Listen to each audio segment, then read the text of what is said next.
I wanted to be a nurse originally. I got accepted into Ohio State, so I went there, and I switched my major before I even started college, so I switched it to nutrition. Transferred back here after first semester, decided I wanted to go to med school, so I switched to public health pre-med.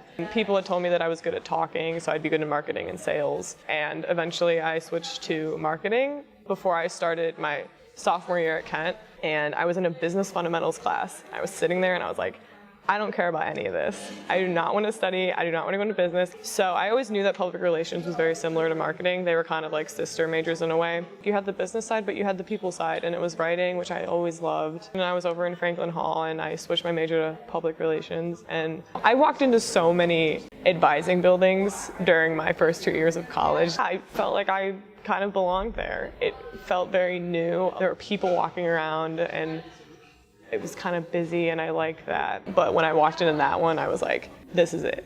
Like, I have no idea what I'm gonna do, but like, I'm in the right place. I know that when you're designing PR campaigns, it's important to recognize societal trends. Here I am, majoring in public relations my junior year, living off campus, and the minor in sociology too. I think there was a big difference between my first semester at Kent and my second semester. Even though I switched my major and minor like 6+ times, I'm gonna graduate on time. I learned early on that it's hard to plan way in advance.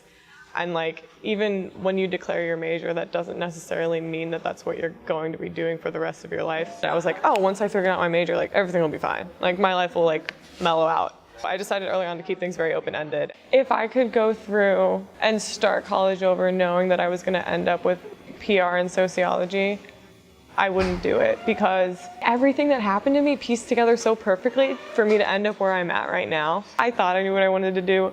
I had no idea. I think because I had those broad experiences, I'm a much more well-rounded student, and I always use the analogy of throwing spaghetti noodles at a wall. Like, you just gotta like take a handful of noodles, throw them at the wall, and see what sticks. It's just a matter of continuously like putting yourself out there. The only way you can figure things out is by living and like exploring what's going on now. Once you get to that place of like content, you realize that that looked like nothing that you had ever envisioned before.